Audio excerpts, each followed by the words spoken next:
નમસ્કાર, હું છું પ્રિયા અને તમે જોઈ રહ્યા છો જનતા કી જાણકારી ન્યૂઝ।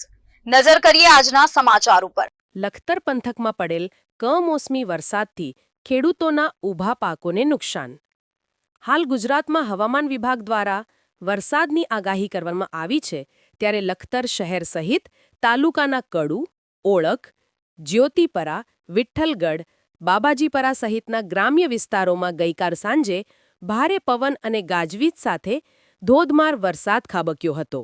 હાલ હવામાન વિભાગ દ્વારા કમોસમી વરસાદની આગાહી કરવામાં આવી છે, ત્યારે લખતર તાલુકામાં ગઈકાલ પૂરા દિવસ દરમિયાન વાદળછાયું વાતાવરણ રહ્યા બાદ સાંજે એકાએક વાતાવરણમાં પલટો આવ્યો હતો અને ભારે પવન અને ગાજવીજ સાથે કમોસમી વરસાદ ખાબક્યો હતો।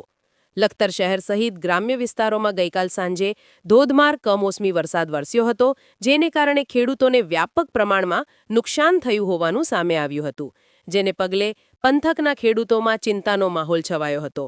હાલ ખેડૂતોના ખેતરોમાં બીટી કપાસ, અડદ, મગ, જુવાર, ડાંગર સહિતના પાકો ઊભા છે, ત્યારે કમોસમી વરસાદ ખાબકતા ખેડૂતોના ખેતરોમાં ઉભેલી ડાંગર આડી પડી ગઈ હતી, સાથે ખેડૂતોએ ખેતરોમાં તૈયાર થઈ ગયેલા અડદ કાઢીને ખેતરોમાં ઢગલા કરીને રાખ્યા હતા, તે પણ વરસાદના પાણીમાં પલળી જવા પામ્યા હતા।